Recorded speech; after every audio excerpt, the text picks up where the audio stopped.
An Abi Hurairah qala qala Rasulullah sallallahu alaihi wasallam wa majtama'a qaumun fi buyutin min buyutillah yatluna kitaballah wa yatadarasuna bainahum illa nazalat alaihimus sakinah wa ghashiyatuhumur rahmah wa khafathumul malaikah wa dzakarahumullahu fi man indah wa man baqa'a bihi amaluhu lam yusrik bihi nasabuhu. Rawahu Muslim wa Abu Daud wa Ibnu Majah wa hadza hadisun sahihun, ya, suatu hadis yang diriwayatkan oleh Imam Muslim dan Abu Daud dan diriwayatkan juga oleh Ibnu Majah, dan hadis ini disebutkan sebagai hadis yang sahih. Hadis ini bermaksud dari Abu Hurairah.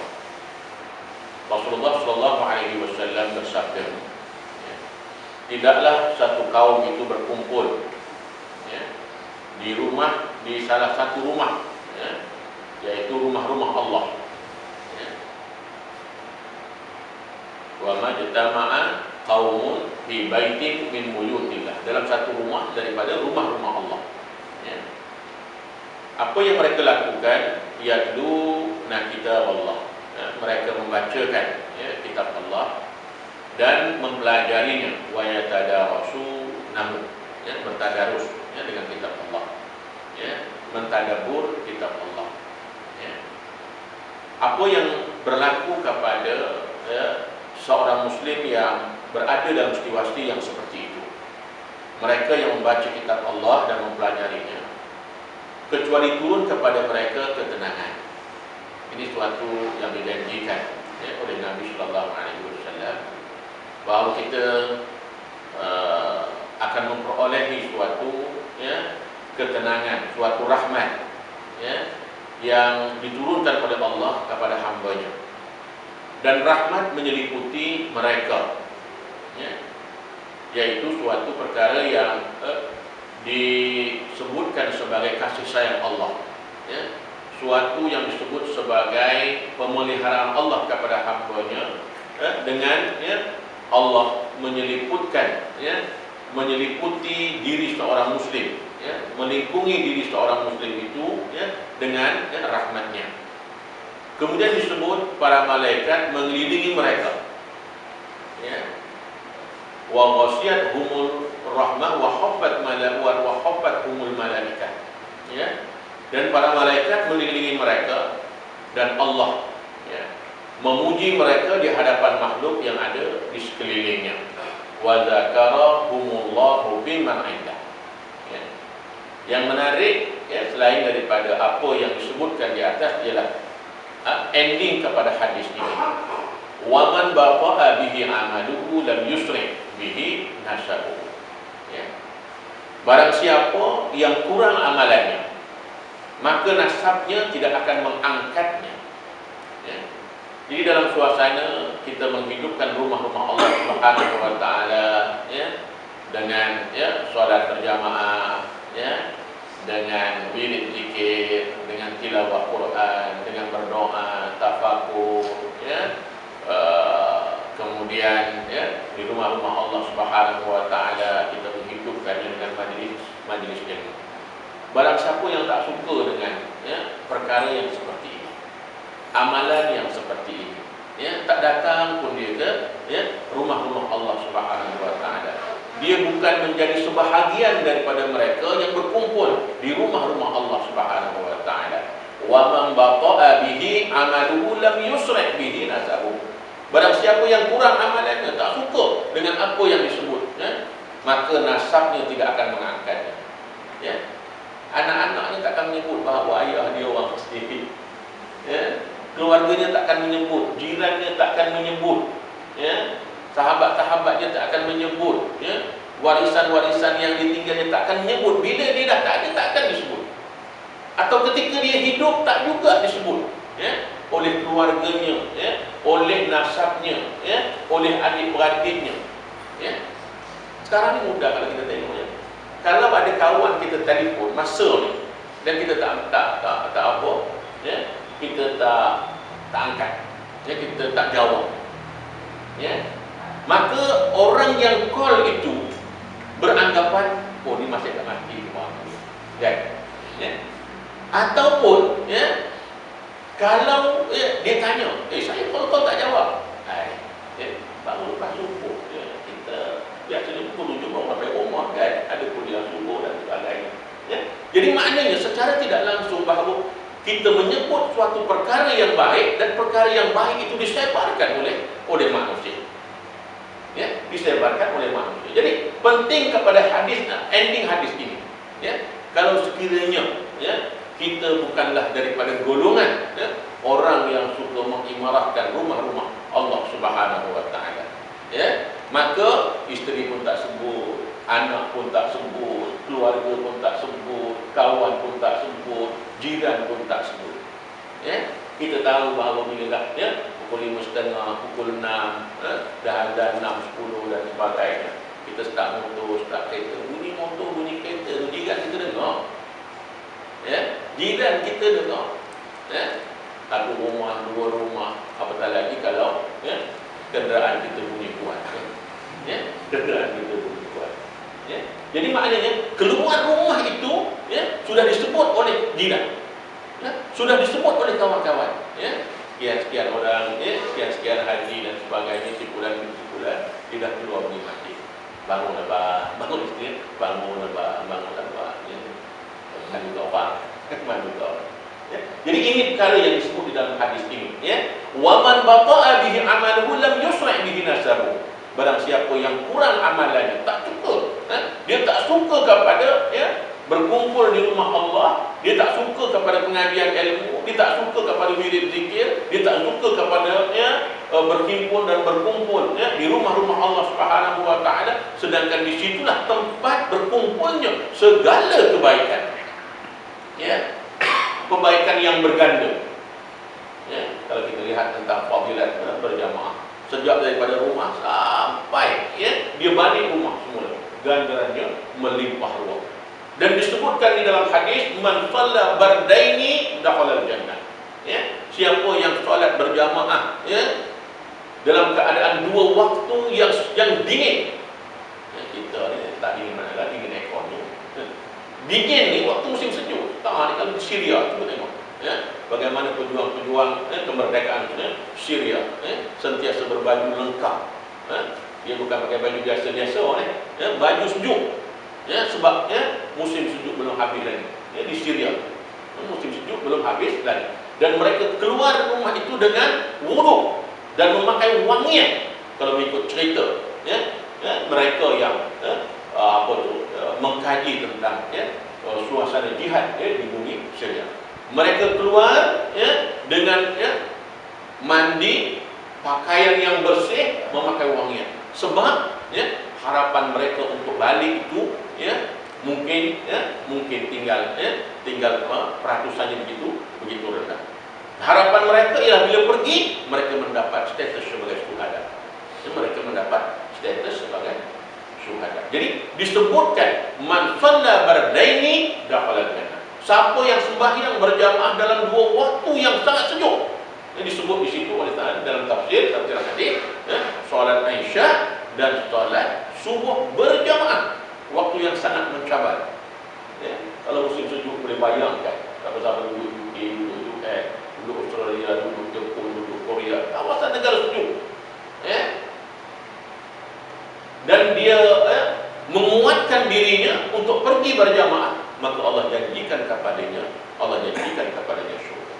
Tuan-tuan sekalian, saya ingin fokus kepada, ya, pentingnya, ya, kita sebagai seorang Muslim, ya, bertanggung jawab, ya, untuk menghidupkan, ya, suatu, jamaah yang, suatu kehidupan berjamaah, yang pokok kepada kehidupan berjamaah itu adalah solat berjamaah,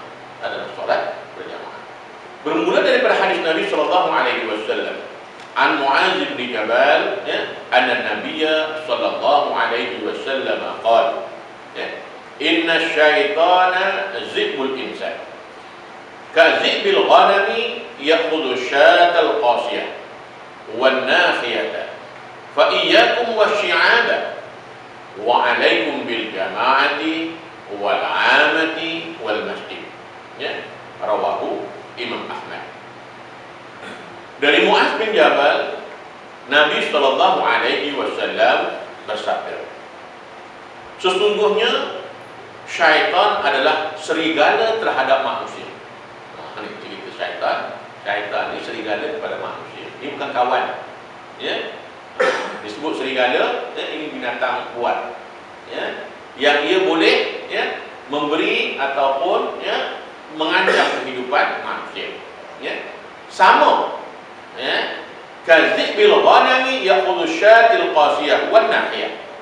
Sama dengan serigala yang menerkam kambing, ya, kazib bil ghanam. Ya. Dan ia menerkam kambing yang paling jauh dan menyisih-nyisih. Ya, yang tak bercampur dengan masyarakat, ya, yang mahu menyendiri dan sebagainya. Inilah perumpamaannya. Ya. Fa iyyakum wasyi'aba. Sekali-kali janganlah kamu menempuh jalan sendiri, ya, yaitu mengasingkan, ya, mengasingkan diri. Ya.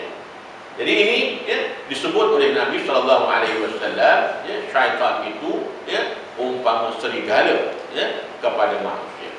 Sama seperti serigala yang menerkam kambing. Jadi, ya, kalau pagi-pagi itu rasa sejuk kan maknanya, ya, memang dikencing dengan syaitan kan, ya, dikencing syaitan sejuk. Ya. Jadi kencing syaitan dengan kencing orang kan lain kan, ya, kencing orang itu busuk, ya, kencing syaitan itu sejuk. Sebab dia mendinginkan, menyeronokkan, ya, menyelesakan orang yang tidur, menghiburkan, ya, orang yang tidur. Ya. Di akhir malam itulah yang paling sedap mimpinya. Ya. Di akhir malam itulah, ya, yang syaitan bermain-main, ya, kepada manusia, ya, untuk, ya, menjadikan dia lena. Okay? Ia akan menerkam kambing yang paling jauh dan menyisih-nyisih. Jelas. Kumpulan kambing, kalau kambing itu keluar daripada, ya, qaifah dia, dari kumpulan dia, paling mudahlah dia, ya, untuk dibaham oleh serigala. Ya. Kalau kita tengok, ya, National Geographic pun clear, ya, bagaimana singa ke harimau ke dia akan attack, ya, kumpulan haiwan yang agak, ya, jauh daripada kumpulan dia. Ini satu peristiwa yang kita boleh saksikan, ya, bahawa keterangan ini merupakan satu keterangan yang benar. Ya, fa iyyakum wasyi'an. Kerana itu, ya, janganlah kamu, ya, menempuh jalan sendiri, mengasingkan diri, tak nak campur dengan orang. Ya, wa 'alaikum bil jama'ati, ya, wal 'amati wal masjid. Hendaklah kamu berjamaah dan berkumpul dengan orang ramai serta pergilah ke masjid. Ya, kita tidak ada pilihan. Ya, kalau ikut hadis ini, ya, tak ada pilihan. Ya. Kalau itu hadis ini, ya, kita tak boleh buat kumpulan kita di rumah, ya, semayang anak-anak kat rumah, ya, sebab ini, ya, Rasul lebih abad, ya, bila ayah boleh jadi imam. Kalau ikut hadis ini, keutamaannya bagi seorang lelaki confirm di masjid, clear. Ya. Kalau dia buat pilihan sendiri, nak hidup dengan kumpulan dia, ya, ini bukan yang disebut di dalam hadis. Di dalam hadis ini, sebab, ya, hadis ini menyebut tentang, ya, perintah wa 'alaikum bil jamaah. Hendaklah kamu, wa 'alaikum itu satu bentuk perintah, ya, wal amah. Bukan sekadar itu, bukan kamu hidup dengan kumpulan kamu, tapi hidup dalam kumpulan masyarakat, ya, di tempat kamu. Ya, dan tempat kamu bermasyarakat itu adalah di masjid, ya, bukan pusat komuniti. Ya, pusat komuniti ini kalau ada perkumpulan atau orang Islam, orang bukan Islam. Tapi untuk tujuan ibadah yang khusus mesti masjid. Ya. Kerana masjid adalah tempat sujud. Masjid adalah tempat orang, ya, membuang perkara-perkara keduniaan untuk dia mendapat, ya, redha Allah Subhanahu wa taala.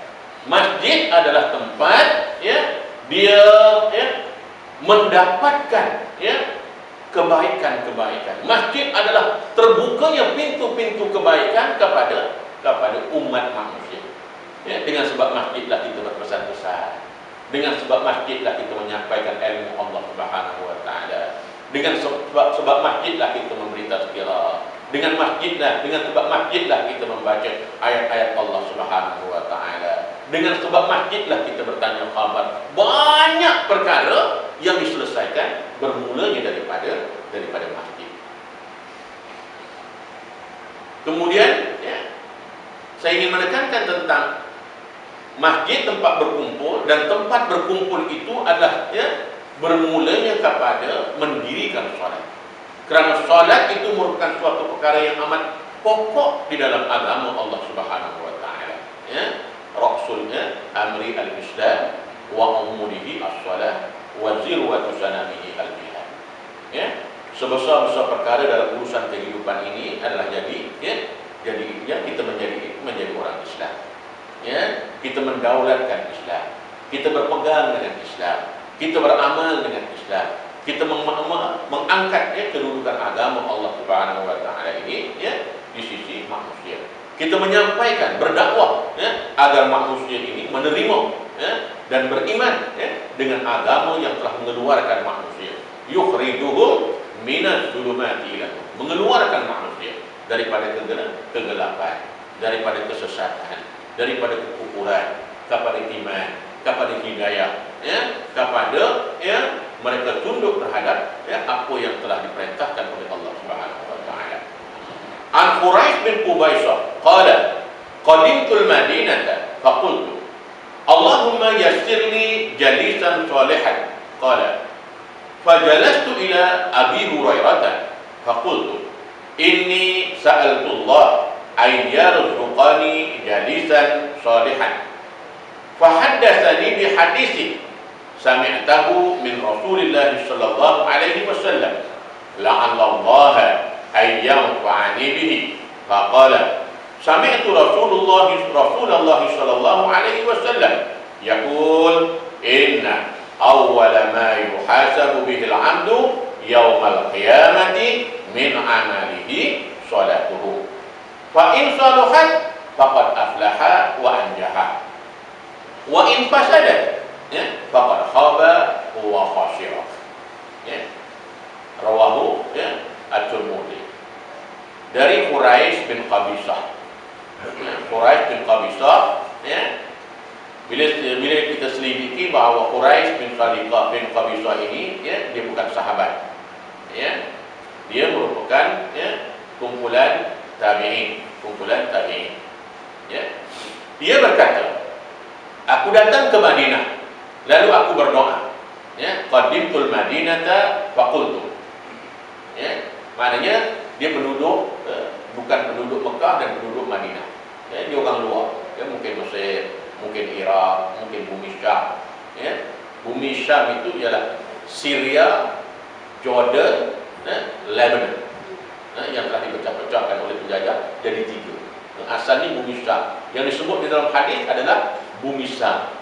Yang disebut bahawa akan adanya kumpulan manusia yang mempertahankan kebenaran sampai hari kiamat adalah bumi Syam. Disebut bumi Syam itu disebut oleh Nabi sallallahu alaihi wasallam. Lalu dia berdoa, ya Allah, Allahumma yassirli jalisan salihan. Ya Allah, permudahkanlah aku untuk mendapat teman yang saleh, sahabat yang saleh. Jadi maknanya Quraisy bin Qabisah ini seorang ahli hadis. Dia nak mencari hadis-hadis, dia nak mencari ilmu, dan dia berdoa kepada Allah Subhanahu wa taala agar dipertemukan dengan orang yang saleh. Kita ingat di antara doa yang mustajab ialah doa ketika musafir.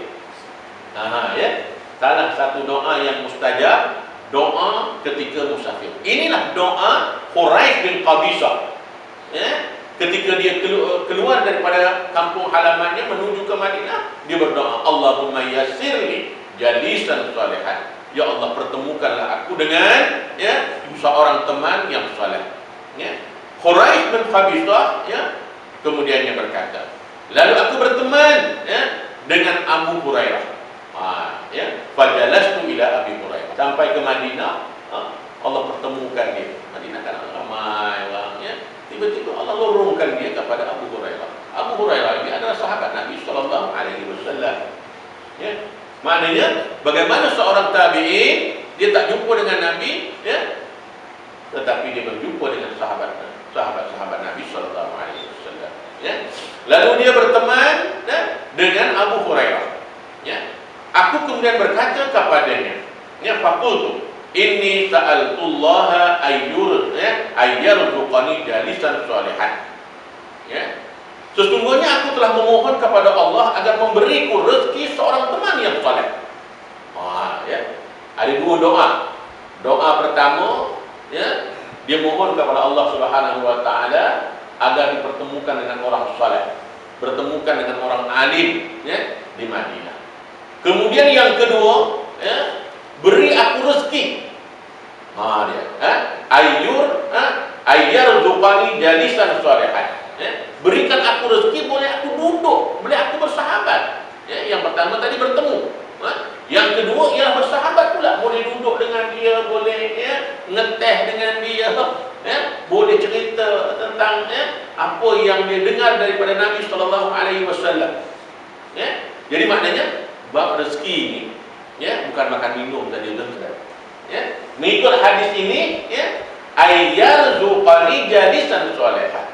Ya, berikanlah aku rezeki agar aku dapat berteman, agar aku dapat bersahabat, ya, dengan orang yang, ya, orang yang saleh, dengan ahli hadis, ya, mereka yang pernah mendengar, ya, daripada Nabi sallallahu alaihi wasallam.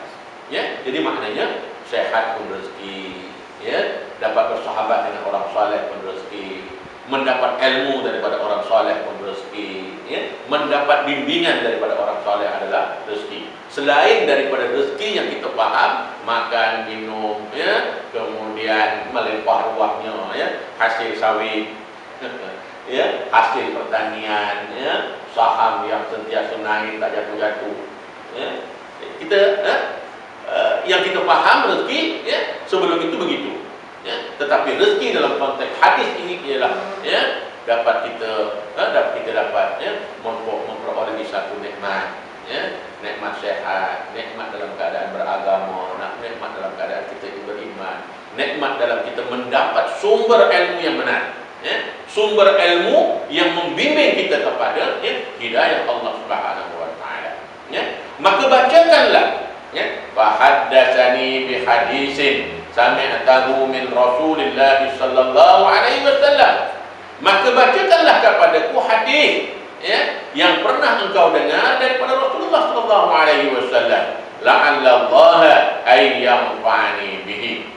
Ya, semoga dengannya Allah memberiku manfaat. Ya, kamu dengar, kamu bacakanlah, ya Abu Hurairah. Ya, mudah-mudahan, ya, ianya akan memberiku manfaat. Maka Abu Hurairah faqala sami'tu Rasulullah sallallahu alaihi wasallam yaqul, maka Abu Hurairah pun berkata, aku mendengar Rasulullah sallallahu alaihi wasallam bersabda, pada hari kiamat, ya, amalan pertama seorang hamba yang akan dihisab, ya, oleh Allah adalah salatnya. Ya, amalan pertama. Yang lain-lain itu duduk belakang. Ya. Jika solatnya baik, maka akan beruntung dan selamatlah dia. Ya. Dan jika solatnya rasa, maka rugilah dia dan tidak beroleh, ya, apa-apa keuntungan. Jadi solat ternyata menjadi pokok, menjadi ibu, ya, kepada, ya, segala amalan kita.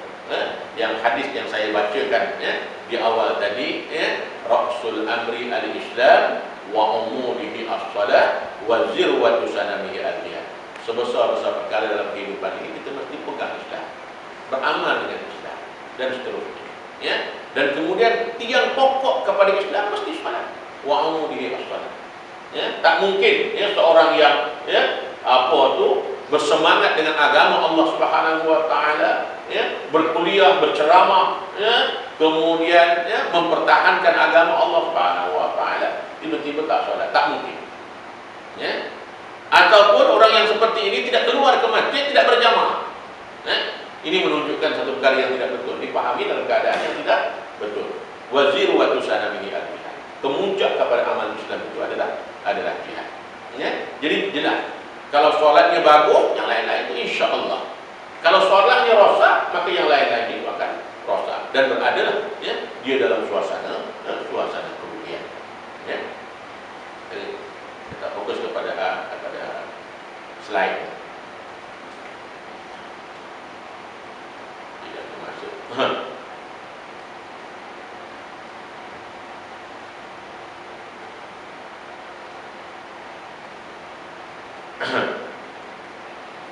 Ada satu hadis lagi, ya, okey. Nah, yang disebut sebagai sunanul huda, ya.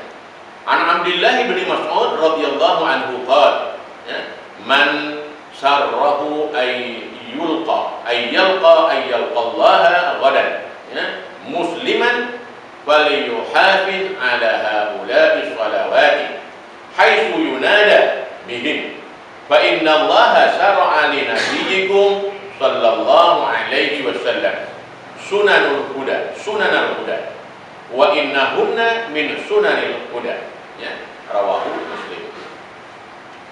Abdullah bin Mas'ud berkata Abdullah bin Mas'ud radhiyallahu anhu berkata, Abdullah bin Mas'ud di mana sahabat Nabi, ya.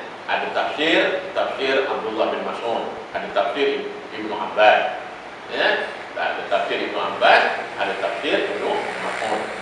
Ya, kalau mengikut cerita di dalam kitab sirah, ya, Ibnu Abbas, ya, dia berakhir di Madinah, Ibnu Mas'ud dia keluar, ya, dia keluar ke Iraq kalau tidak silap saya, dia keluar ke Iraq. Okey. Jadi Abdullah bin Mas'ud radhiyallahu anhu berkata, ya, sesiapa yang suka untuk berjumpa Allah, ya, di besok hari, yaitu, ya, hari kiamat, ya, dalam keadaan muslim, dalam keadaan selamat, ya, ghadan musliman, ya, maka hendaklah ia menjaga sembahyang fardu, ya, dengan dilakukan berjamaah, ya, waliyuhafiz ala haula'i sholati, ya, maknanya dia jaga solat dia, dan solat itu hendaklah dijaga dalam keadaan berjamaah, ya. Kerana apa? Walaupun bunyi ayat yang pertama tidak merujuk kepada berjamaah, tetapi rangkap berikutnya dia sangat merujuk kepada istilah berjamaah. Ya. Di mana sahaja azan berkumandang. Ya, jadi maknanya solat berjamaah ini, ya, perlu kita bersegera, perlu kita rasa terpanggil, ya. Walaupun ketika kita berada di luar daripada, ya, tempat kita tinggal. Ya, mungkin di tempat kerja, mungkin ketika kita berjalan, mungkin ketika kita berada di mana-mana. Bila dengar azan, ya, penuhilah seruan tersebut. Ya. Sesungguhnya Allah Subhanahu wa taala telah mensyariatkan kepada nabi kamu sunanul huda. Sunnah maknanya suatu jalan hidup, ya, mereka yang mendapat petunjuk ataupun hidayah daripada Allah Subhanahu wa taala. Sunanul huda. Sunanul huda bagi Nabi ialah confirm solat Nabi itu adalah solat, ya, berjamaah. Dan sesungguhnya solat berjamaah itu adalah sebahagian daripada sunanul huda. Wa innahunna min sunanil huda. Bagi maknanya, jadi maknanya kalau kita menghidupkan masjid, menghidupkan tempat-tempat ibadat ini dengan solat berjamaah, ya, maka itu adalah, ya, kita masuk dalam kategori menghidupkan sunnah yang besar, sunnah Nabi, ya, yang telah apa tu, ya, memberikan, ya, membuka kepada manusia pintu-pintu hidayah, ya, pintu-pintu, ya, kita mengenali agama Allah Subhanahu wa taala. Kita memahami tentang konsep fardu kifayah, ya, yang, ya, sebahagian daripada kita ni ambil, ya, perenggan yang kedua itu keutamaan. Yang pertama tu sekali pandang saja, ya. Sedangkan fardu kifayah ini kalau mengikut Imam An-Nawawi ialah, ya, suatu, ya,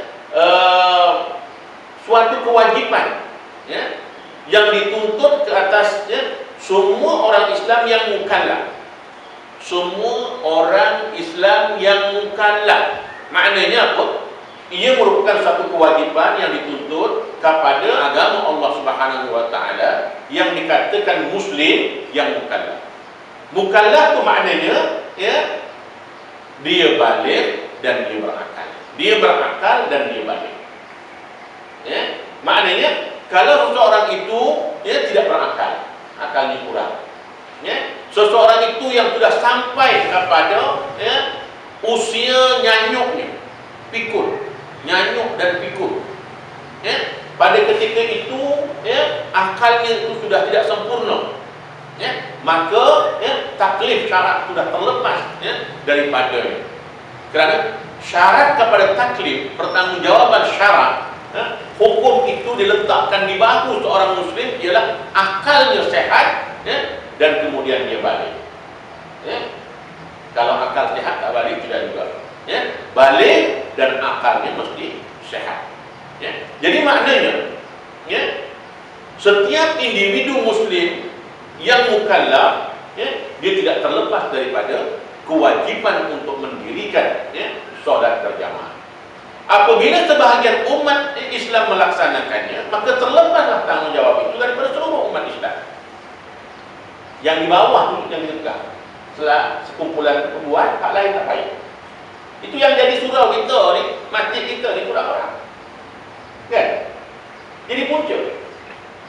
Tu Haji Arif, Pak Imam dah ada, okeylah. Lepas dah usul itu. Tanggapan umum begitu. Sekumpulan orang Islam membuat, hak lain tak payah. Sedangkan ta'rif yang pertama, ia merupakan suatu kewajiban yang dikenakan, yang dituntut ke atas semua orang Islam yang mukallaf, yang balik dan yang berakal. Di situ nampaknya kita sekali pandang Yang banyak ditekankan yang kedua ni. Bila ada orang Islam yang membuat hak lain, terlepaslah dosa. Sedangkan taklif kepada ayat yang pertama, semua orang yang mukallaf itu merupakan suatu taklif, suatu pertanggungjawaban yang utama. Dan di situ ada orang yang terkecuali, yang termasuk sebagai kumpulan yang tidak boleh melaksanakan solat berjamaah, iaitu mereka yang tidak boleh meninggalkan tugasnya. Ketika azan dia tak boleh tinggalkan tugas. Contoh dia apa? Orang kerja hospital, doktor, dan pegawai sokongan yang membantu doktor untuk pembedahan. Boleh ditinggal kalau waktu azan memang. Tak boleh. Mati sakit tu kan. Tak boleh. Orang jaga kaunter di pejabat pos ke, di immigration ke, di mana-mana, dia tak boleh tinggal kaunter. Polis yang jaga lalu lintas, askar dan sebagainya, cikgu yang sedang mengajar, pensyarah yang sedang mengajar, dia tidak boleh meninggalkan tugasnya. Dia kena sampaikan. Sebab kalau cikgu mungkin dalam kelas tu ada yang Islam, ada yang bukan Islam dan sebagainya. Orang-orang yang terkecuali, kumpulan-kumpulan yang terkecuali, orang yang bawa taksi, orang yang bawa bas, boleh berhenti ikut sedak dia. Dia tak boleh berhenti mengikut sedak dia. Kerana dia punya tanggungjawab. Punya tanggungjawab. Bukan servis counter, immigration ke pejabat pun. Orang Islam pun ada, orang bukan Islam pun ada. Dia tidak boleh meninggalkan tugasnya. Jadi mereka yang tak terlibat dengan tugas-tugas yang seperti ini adalah mereka yang mempunyai keutamaan, aulawiyat untuk menyambut ataupun memenuhi apa yang disebut di dalam hadis Nabi sallallahu alaihi wasallam bahawa alaikum bil jamaah. Di atas kamu itu suatu kewajiban untuk berjamaah. Okey, pemandu bas, pemandu taksi, cikgu, pensyarah, pegawai immigration, kerani immigration, siang kerja, malam tidak akan terbebas daripada taklif. Maghribnya, isyaknya, dan sebagainya, dan subuh. Kalau kita memahami konteks hadis ini, insya-Allah, masjid kita akan sentiasa hidup dengan solat berjamaah. Kita akan merasakan bahawa suatu keindahan di mana Allah janjikan pahala yang berganda apabila melakukan solat berjamaah. Kita lihat satu persatu bagaimana solat berjamaah ini merupakan suatu keutamaan dalam kehidupan kita sebagai orang Islam. Ini suatu ancaman yang pernah juga saya bacakan kepada tuan-tuan, ya, hadis ini. Ya. Tapi hari ini ada beberapa tambahan lagi. Nah, hari ini ada beberapa tambahan.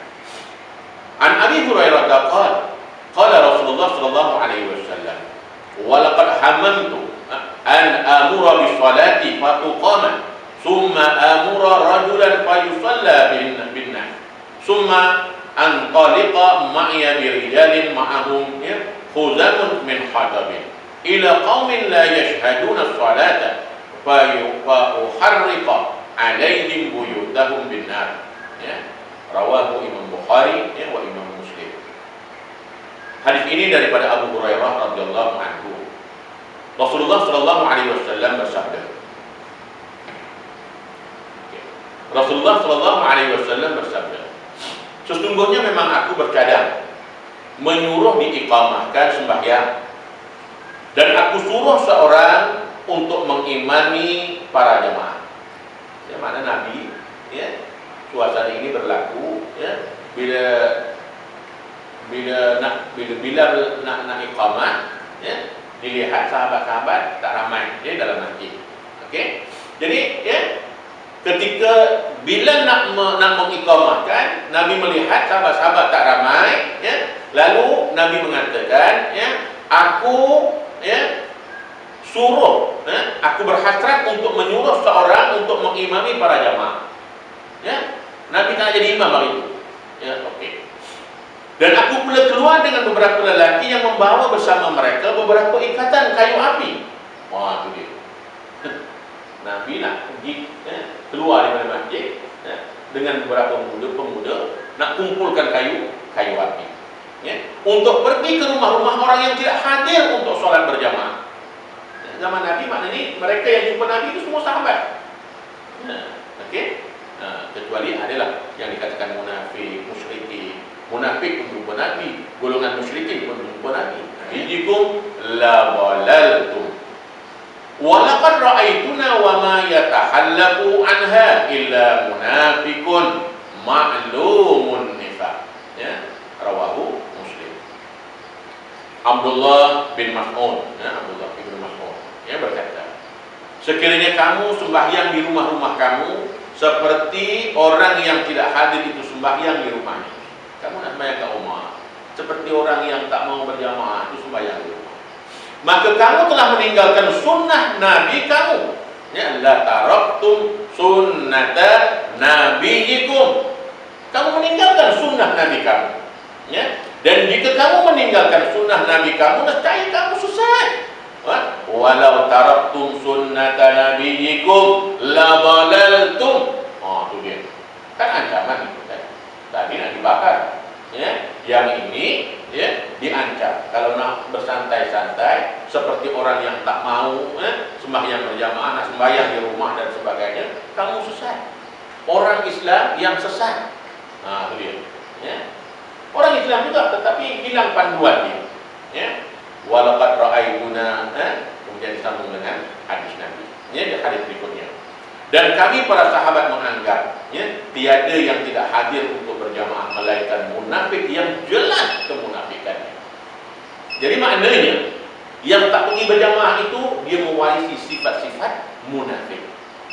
Ya, dia, ya, mewarisi sifat-sifat yang buruk, di dalam agama Allah Subhanahu wa taala.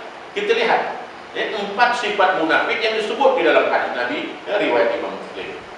An Ibnillah bin Amr anna Nabiy sallallahu alaihi wasallam qala, ya, arba'un man kunna bihi kana munafiqan khalisan wa man kanat bihi khatlatun minhunna kanat bihi khatlatun minan nifaq hatta yada'aha.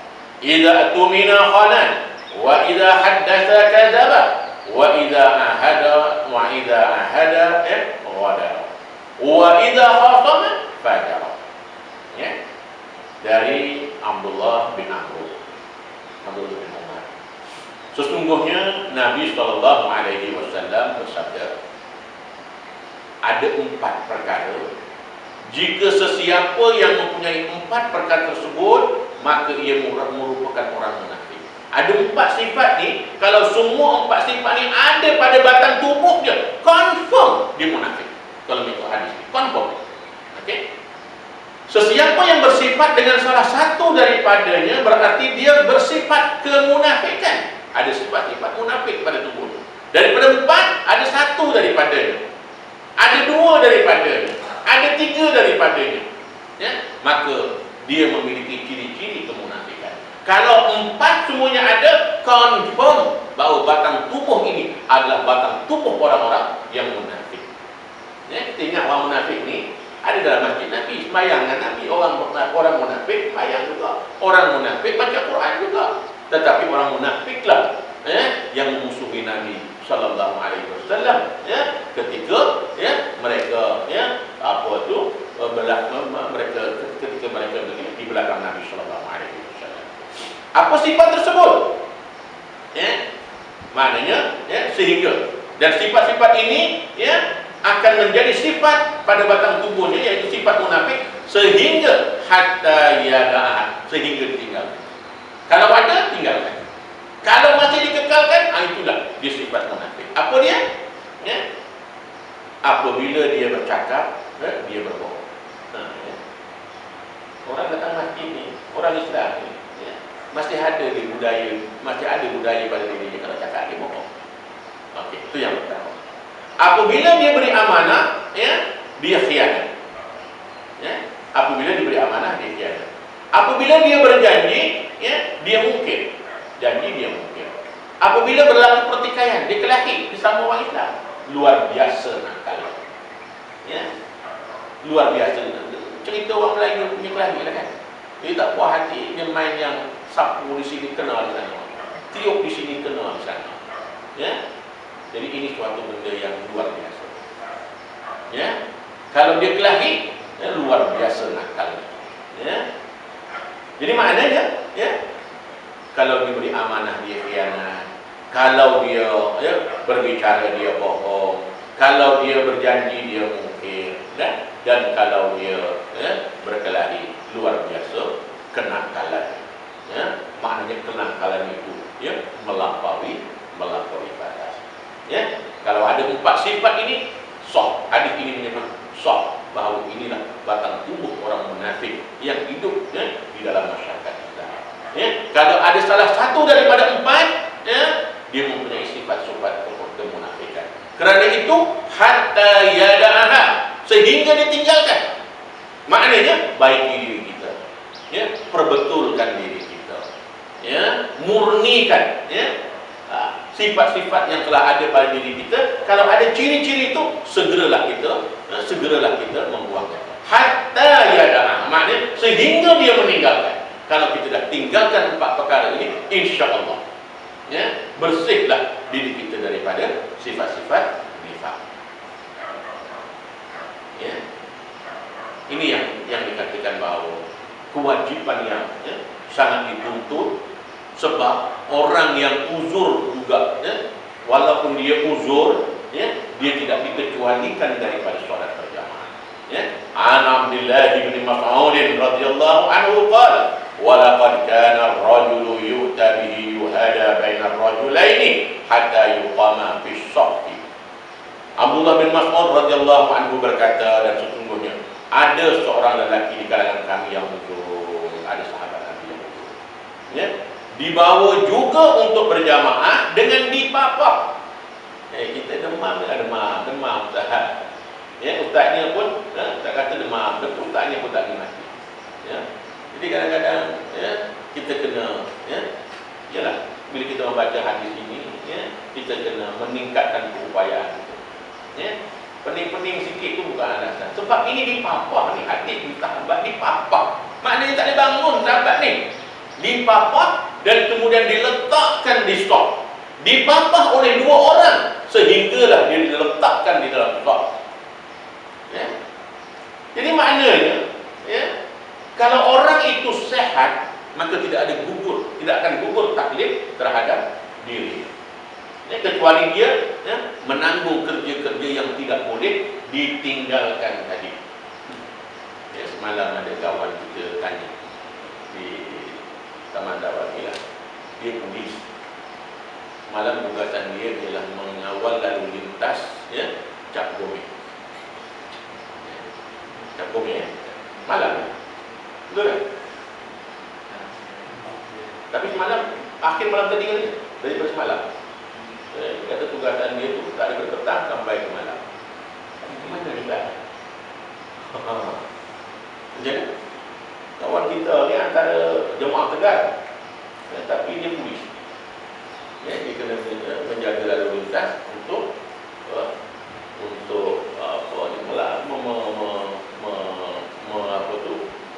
menjadikan perjalanan itu. Menjadi Tuan Haji Arif. Tak payah, Arif tu tak cuci. Jadi, bila kita berhadapan dengan situasi yang seperti ini, ya, jawapan saya ialah kerja kena dilakukan.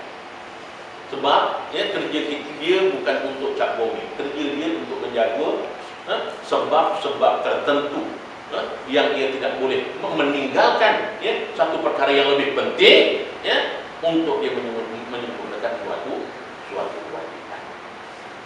Jadi jelas ini bukan untuk amalan harian, ia untuk menyelesaikan perkara-perkara yang kita tidak boleh elakkan. Memang betul dia kena mengawal lalu lintas ketika perarakan cap boming, memang betul. Tetapi kita kena faham yang nak lalu jalan tu, jalan Kudai sampai ke Johor Bahru, yang nak lalu tu bukan satu kumpulan manusia.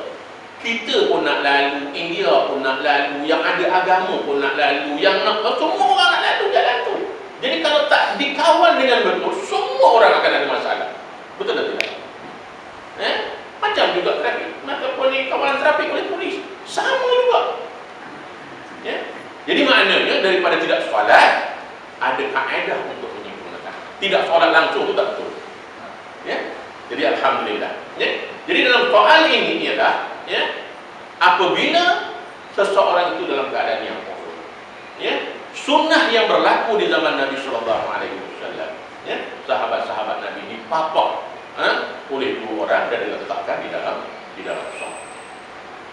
Buta juga bukan halangan dia meninggalkan jamaah. Orang sakit pun bukan halangan, orang buta pun bukan halangan. Apa kekecualian yang ada pada orang yang sehat? Apa kekecualian yang ada pada orang yang celi? Yang buta tak ada kekecualian. Kemudian yang sakit juga tidak ada kekecualian. Jadi maknanya tuntutan untuk orang celi ini lebih utama. Okey? An Abi Hurairah qala atan Nabi sallallahu alaihi wasallam rajulun a'ma. Hari ini hari Ahad. Ada yang kerja.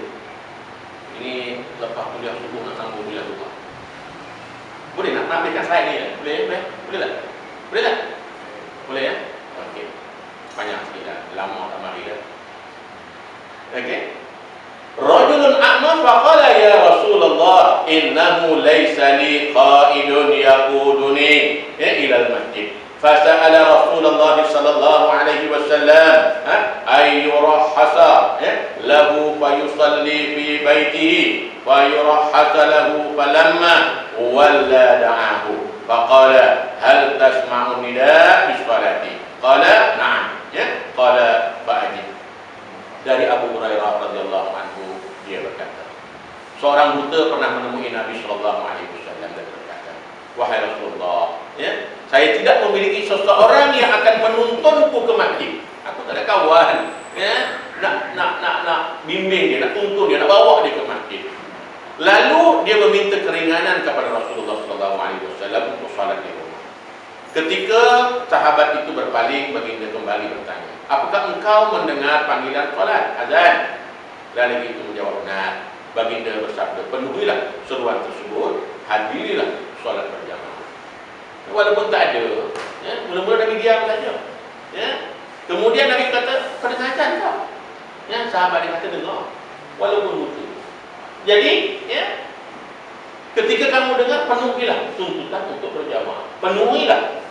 Qala na'am fa'adi. Penuhilah seruan tersebut untuk solat berjamaah.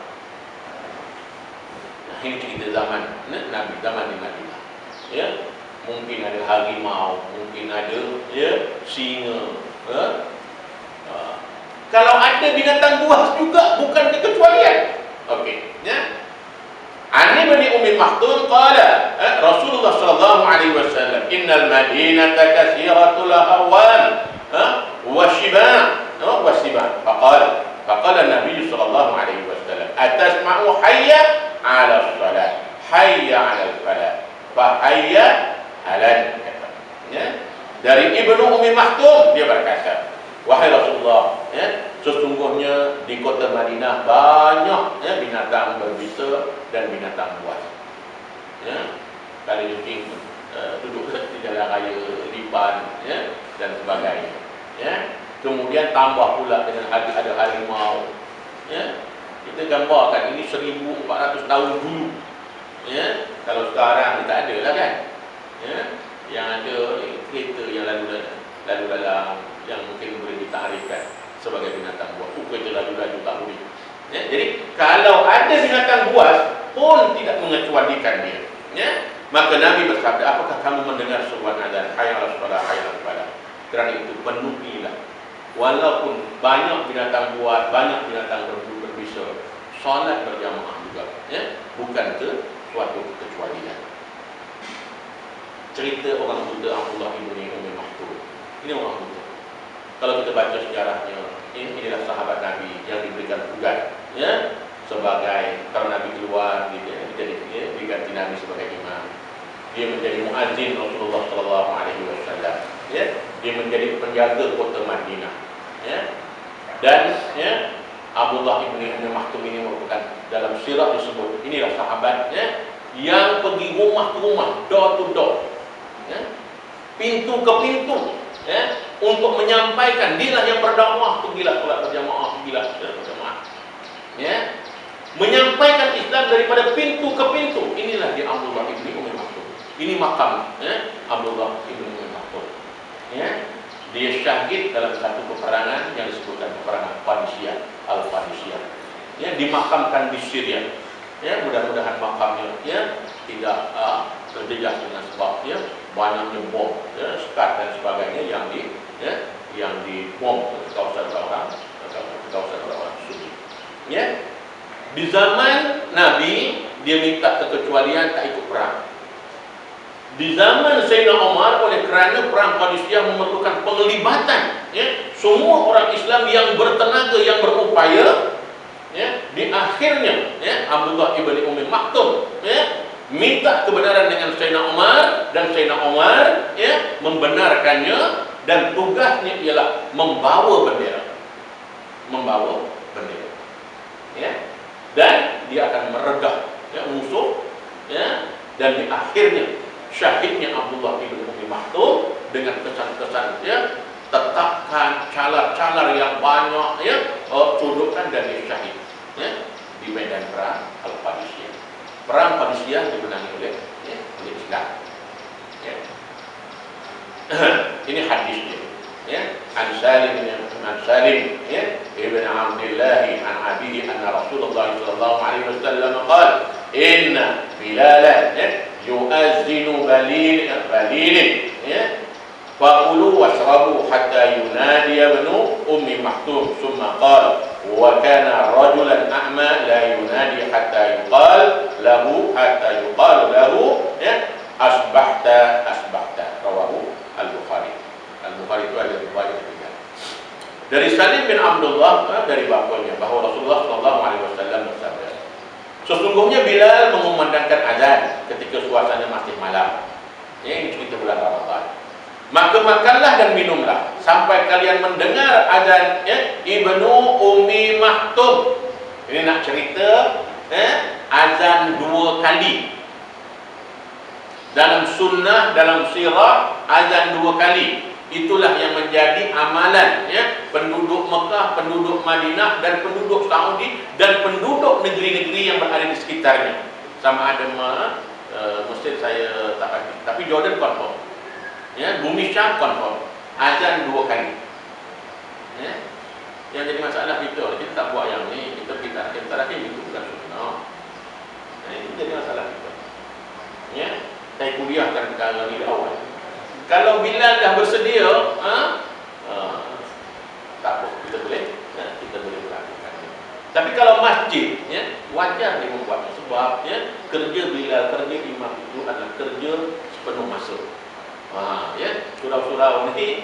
kerja, bukan kerja sepenuh masa. Ini kerja kebajikan, volunteer, volunteer, untuk kita menghidupkan masjid dan menghidupkan surau-surau kita.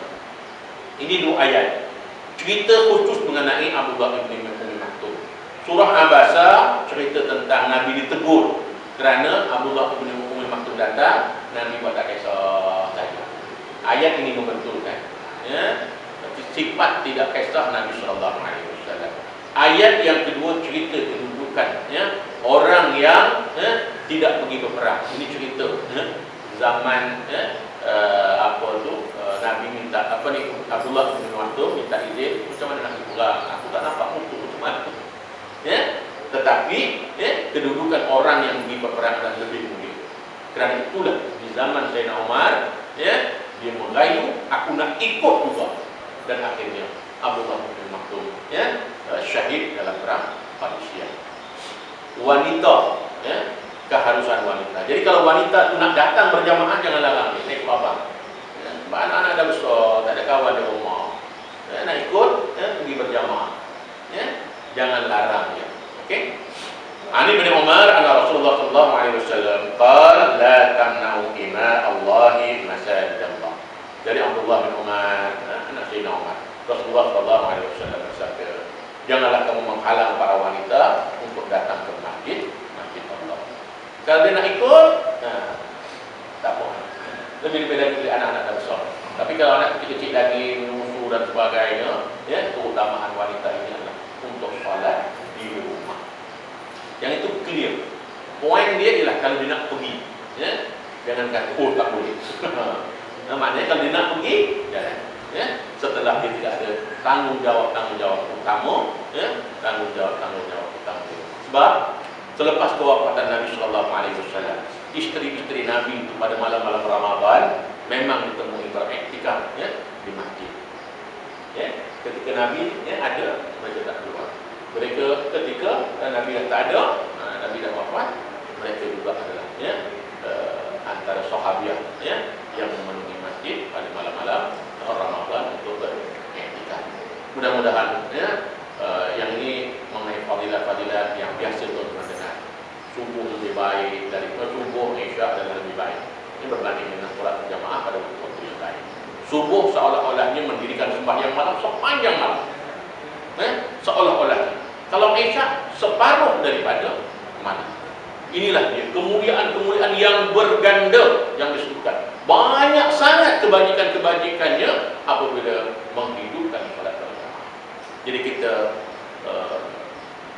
ambil kepahaman ini, terima seadanya, menceritakan kelebihannya dan save dalam memori kita.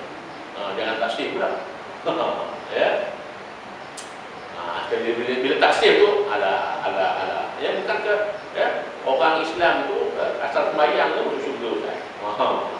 Ini perkara yang disebut kita mencari kesempurnaan dalam kehidupan kita. Mencari kedudukan dan meningkatkan sifat takwa kita kepada Allah Subhanahu wa taala. Kalau sahabat-sahabat Nabi mencari kesempurnaan, maka itu adalah ikutan kita. Maka itu adalah panduan kita. Itu adalah KPI kita. Zaman sekarang menggunakan istilah KPI, sasaran kerja untuk kita mencapainya, untuk kita berusaha melakukannya. Mudah-mudahan Allah memberkati pertemuan kita yang ini. Banyak lagi tentang hadis yang jiwa lelaki yang sentiasa terikat di dalam masjid. Ada 7 golongan pada hari kiamat tidak akan mendapat perlindungan kecuali perlindungan Allah Subhanahu wa taala. Spesifik dengan cerita masjid, wa rajulun qalbuhu mu'allaqun fil masajid. Nomor 3, lelaki yang hatinya sentiasa terikat dengan masjid. Mudah-mudahan Allah memberkati pertemuan kita, yu'tikal afiyah. Mudah-mudahan Allah murniakan kepada anda semuanya kesejahteraan. Wabillahi taufiq.